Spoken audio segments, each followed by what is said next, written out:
Hello friends, இந்த வீடியோவில் நம்ம 3 லேயர் ஸ்டாண்ட் எப்படி பண்ணுறதுன்றத டீட்டெயில்டாக நம்ம பார்க்க போகிறோம். நீங்கள் பார்க்குற இந்த 3 லேயர் ஸ்டாண்டில் வந்துட்டு 3 அடுக்கு வரும். ஒவ்வொரு அடுக்கும் 5 அடி இருக்கும். இதில் வந்து ஒரு அடுக்குக்கு நம்மளால் 5 க்ரோ பேக் வந்து 12x12 க்ரோ பேக்கை நம்ம வைக்க முடியும். சரி, இந்த ஸ்டாண்டை நம்ம எப்படி பண்ணலாம், இதுக்கு என்னென்னலாம் தேவைன்றதை நம்ம டீட்டெயில்டாக வீடியோக்குள்ளே போய் பார்க்கலாம். வாங்க வீடியோக்குள்ள போகலாம். இந்த 3 லேயர் ஸ்டாண்டுக்கான பைப்ஸ் ஃபர்ஸ்ட் என்னென்னு பார்த்துடலாம். 3/4 இன்ச் பைப்பில் 7 இன்ச் நீளத்துக்கு 36 நம்பர் வேணும். அடுத்ததா 3/4 இன்ச் பைப்பில் 8 இன்ச் நீளத்துக்கு 18 நம்பர் வேணும். அடுத்ததா 3/4 இன்ச் பைப்பில் 18 இன்ச் நீளத்துக்கு 27 நம்பர் வேணும். இதெல்லாம் தான் பைப்பு தேவை. அடுத்ததா ஃபிட்டிங்ஸ் என்னென்ன தேவைன்னு பார்த்துடலாமா. ஸோ 3-வே ஃபிட்டிங்ஸில் 8 நம்பர் வேணும். 4-வே ஃபிட்டிங்ஸில் 12 நம்பர் வேணும். 5-வேல 10 நம்பர் வேணும்.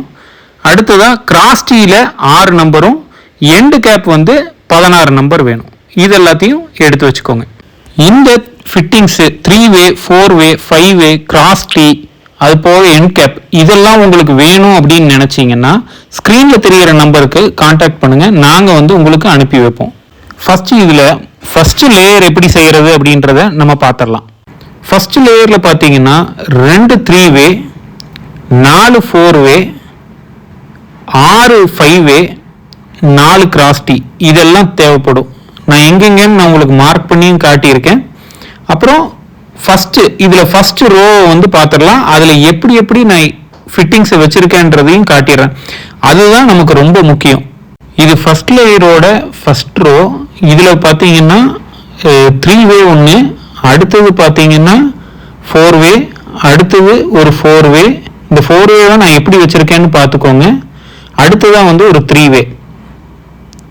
இதுதான் முதல் வரிசை. இது எல்லாத்துக்கும் நடுவில் 18 இன்ச் பைப்பை வந்து நம்ம கனெக்ட் பண்ணி எடுத்துக்கணும்.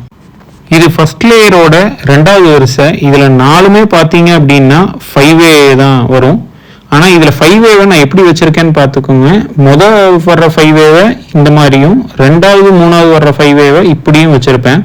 கடைசியாக வர்ற 5-வே எப்படி வச்சிருக்கேன்னு பார்த்துக்கோங்க. இது எல்லாத்துக்கும் நடுவில் வந்து 18 இன்ச்சஸ் பைப்பை வச்சு ஜாயின் பண்ணி எடுத்துக்கோங்க. இது முதல் லேயரோட 3rd ரோ. இதில் வந்து 2 5-வே 2 கிராஸ் டீ எடுத்துருக்கணும். முதல் 5-வே வந்து இந்த மாதிரி வச்சிருக்கணும்.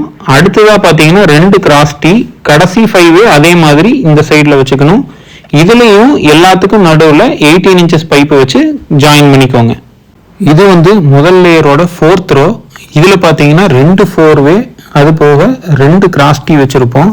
4-வே நம்ம எப்படி வச்சுருக்கோன்றதையும் பார்த்துக்கோங்க. இதில் வேறு மாதிரி இருக்கும். ஸோ இதுலேயும் பார்த்தீங்கன்னா எல்லா ஃபிட்டிங்ஸுக்கும் நடுவில் வந்து 18 இன்ச்சஸ் பைப்பை வந்து கனெக்ட் பண்ணி எடுத்துக்கலாம். இப்போ நம்ம அந்த 4 வரிசையை செஞ்சு எடுத்ததுக்கப்புறம் இந்த மார்க் பண்ணியிருக்கிற எல்லாமே 8 இன்ச் பைப்பு, அதை வச்சு அந்த 4 லைனையும் வந்து கனெக்ட் பண்ணி எடுத்துக்கோங்க. இந்த எல்லா 8 இன்ச் பைப்பையும் அதுக்கு நடுவில் வச்சு ஒன்றா வந்து ஜாயின் பண்ணிடுங்க. ஃபர்ஸ்ட் லேயரை நம்ம முழுசாக செஞ்சு முடிச்சதுக்கப்புறம் இந்த மாதிரி தான் இருக்கும். இதை வந்து நம்ம தனியாக எடுத்து வச்சுக்கலாம். அடுத்ததாக நம்ம செகண்ட் லேயர் வந்து எப்படி பண்ணுறதுன்றத டீட்டெயில்டாக பார்த்துடலாம். இது 2வது லேயரோட முதல் வரிசை. அதில் பார்த்தீங்கன்னா ஒரு 3-வே, அதுக்கப்புறம் 2 4-வே, அடுத்தது கடைசியாக ஒரு 3-வே. இதுலேயும் பார்த்தீங்கன்னா ஃபிட்டிங்ஸ்க்கு நடுவில் நம்ம 18 இன்ச் பைப்பை கனெக்ட் பண்ணி எடுத்துக்கலாம். இது செகண்ட் லேயரோட 2வது வரிசை. இதில் 4மே வந்து 5-வே தான் வரும். 5-வே நான் எப்படி வச்சுருக்கேன்றதை பார்த்துக்கோங்க. இது ரொம்ப முக்கியம். ஸோ இந்த 4 ஃபிட்டிங்ஸ்க்கும் நடுவில் வந்துட்டு நம்ம 18 இன்ச்சஸ் பைப்பை கனெக்ட் பண்ணி எடுத்துக்கலாம். இது செகண்ட் லேயரோட 3வது வரிசை. இதில் வந்து ஒரு 4-வே, அடுத்ததாக பார்த்தீங்கன்னா 2 கிராஸ் டீ, கடைசியாக ஒரு 4-வே. இதுலேயும் எல்லாத்துக்கும் நடுவில் 18 இன்ச்சஸ் பைப்பை வச்சு கனெக்ட் பண்ணி எடுத்துக்கலாம். இந்த 3 லைனையும் கனெக்ட் பண்ணி எடுத்ததுக்கப்புறம் இது எல்லாத்துக்கும் நடுவில் நான் அப்ளை சொன்ன மாதிரி மார்க் பண்ணியிருக்கிற எல்லா பைப்பையும் 8 இன்ச்சஸ் பைப்பை எடுத்துக்கிட்டு அதை 3ஐயும் இன்டர் கனெக்ட் பண்ணி வச்சிருங்க. அப்படி வச்சுட்டீங்க அப்படின்னா கடைசியில் நமக்கு செகண்ட் லேயர் இந்த மாதிரி ஃபார்ம் ஆகி வந்துடும். இதை எடுத்து நம்ம ஒரு ஓரமாக வச்சுக்கலாம். அடுத்ததாக 3வது லேயரில் ஃபர்ஸ்ட் லைன் எப்படி வருதுன்னு பார்த்துடலாம். முதல்ல ஒரு 3-வே, அடுத்ததாக பார்த்தீங்கன்னா 2 4-வே, கடைசியாக ஒரு 3-வே. இது எல்லாத்துக்கும் நடுவில் 18 இன்ச் பைப்பை கனெக்ட் பண்ணி நம்ம எடுத்துக்கலாம். இது 3வது லேயரோட 2வது வரிசை. இதுவும் அதே மாதிரி தான். ஒரு 3-வே 2 4-வே, கடைசியாக ஒரு 3-வே. இதுலயும் எல்லாத்துக்கும் நடுவில் நம்ம 18 இன்ச்சஸ் பைப்பை கனெக்ட் பண்ணி எடுத்துக்கலாம். மூணாவது லேயரோட 2 லைனையும் பண்ணதுக்கு அப்புறம் நடுவில் இருக்கிற எல்லாமே 8 இன்ச் பைப்பை வச்சு நம்ம கனெக்ட் பண்ணி இந்த மாதிரி நம்ம செஞ்சு எடுத்துக்கலாம். எடுத்ததுக்கு அப்புறம் இப்போ நம்ம 3 லேயர் ஸ்டாண்டை ஃபிட் பண்ண ஆரம்பிச்சிடலாம் வாங்க. இப்போ நம்ம முதல் லேயர் செஞ்சு வச்சிருந்ததை எடுத்து அதுக்கு மேலே எல்லாத்துலேயுமே 7 இன்ச் லெக்கை நம்ம ஃபிட் பண்ணிக்கலாம். இந்த லெக் ஃபர்ஸ்ட் லேயருக்கும் செகண்ட் லேயருக்கும் நடுவில் வரக்கூடியது. ஸோ அந்த எல்லா லெக்கையும் நம்ம ஃபர்ஸ்ட் எடுத்தோன்னா ஃபிட் பண்ணி வச்சுக்கலாம். இப்போ நம்ம இதுக்கு மேலே ஏற்கனவே நம்ம செஞ்சு வச்சுருந்த அந்த செகண்ட் லேயரை இதுக்கு மேலே வச்சு அப்படியே நீட்டாக ஃபிட் பண்ணி எடுத்துக்கலாம். அதை வச்சு பண்ணும்போது நீங்கள் நார்மலாக எல்லாத்துக்கு மேலேயும் வச்சு நீட்டாக அமுக்கி எடுத்துக்கிட்டிங்கன்னா போதுமானது. கடைசியாக அதுக்கும் மேலே நம்ம மூணாவது லேயரை எடுத்து மேலே வச்சு கரெக்டாக வச்சு அதுலேயும் நல்லா அமுக்கி எடுத்துட்டோம் அப்படின்னா நமக்கு அந்த 3 லேயரும் முடிஞ்சிருச்சு. இதுக்கப்புறம் நீங்கள் கீழே லெக்கை எண்டு கேப்பு கூட ஃபிக்ஸ் பண்ணி அது எல்லாமே 7 இன்ச் பைப்பு தான் உங்களுக்கு. ஸோ எல்லா லெக்கையும் நீங்கள் ஃபிட் பண்ணி எடுத்துக்கலாம். கடைசியாக நீங்கள் ஒவ்வொரு லேயருக்கும் தேவையான ட்ரெயின் செல் மேட்டை அதில் வச்சு நீங்கள் ஃபிக்ஸ் பண்ணி எடுத்துக்கலாம்.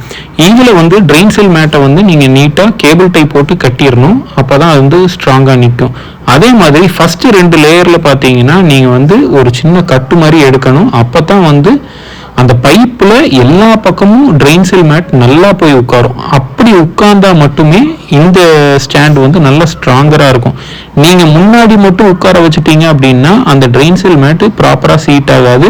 அதனால ட்ரெயின் செல் மேட்டு 4 பக்கமும் பைப்பில் ப்ராப்பராக சீட் ஆகணும். அதுக்கேற்ற மாதிரி ஒரு சின்ன கட்டு எடுத்துக்கோங்க. ஏன்னா அப்போ தான் அந்த பைப்புக்குள்ளே போய் சொருகி பின்னாடியும் அது நல்லா சீட் ஆகும். டாப் லேயருக்கு நீங்கள் எந்த கட்டும் எடுக்க வேண்டாம். நீங்கள் அப்படியே மேலே வச்சு ஃபிக்ஸ் பண்ணிட்டீங்கனாலே போதுமானது. கீழே இருக்கிற 2 லேயருக்கு மட்டும் அந்த நடுவில் பைப்பு வர்றதுனால அதுக்காக நீங்கள் ஒரு கட்டு எடுத்து நீங்கள் இப்போ நான் பண்ணுறது பார்த்தீங்கன்னா அதுக்காக தேவையான கட்டை எடுத்து அதை கட் பண்ணி எடுத்துருவேன். எடுத்துட்டு அந்த இடத்துல நான் அதை ஃபிக்ஸ் பண்ணிடுவேன்.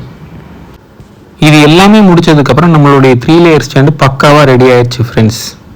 இதை கோயம்புத்தூரில் இருக்கிற ஒரு கஸ்டமருக்காக தான் இப்படி ரெடி பண்ணியிருந்தோம். இதை செடி வச்சதுக்கப்புறம் எப்படி இருக்குதுன்றதை நான் உங்களுக்கு காட்டுறேன், நீங்களே பாருங்கள். இந்த 3 லேயர் ஸ்டாண்டு பார்த்தீங்கன்னா செடிகள்லாம் வச்சதுக்கப்புறம் ரொம்பவே அழகாக இருக்கும். இது உங்கள் கார்டனுக்கு ஒரு நல்ல லுக்கே கொடுக்கும் அப்படின்னு சொல்லலாம். உங்களுக்கு இந்த மாதிரி ஸ்டாண்ட்ஸ் தேவைப்பட்டுச்சு அப்படின்னா ஸ்க்ரீனில் தெரிகிற நம்பருக்கு எங்களுக்கு வாட்ஸ்அப்பில் நீங்கள் காண்டாக்ட் பண்ணலாம், இல்லை டைரெக்டாகவும் கால் பண்ணலாம். உங்களுக்கு இந்த வீடியோ பிடிச்சிருந்ததுன்னா மறக்காமல் லைக் பண்ணுங்கள், ஷேர் பண்ணுங்கள், அப்புறம் சப்ஸ்கிரைப் பண்ணுங்கள்.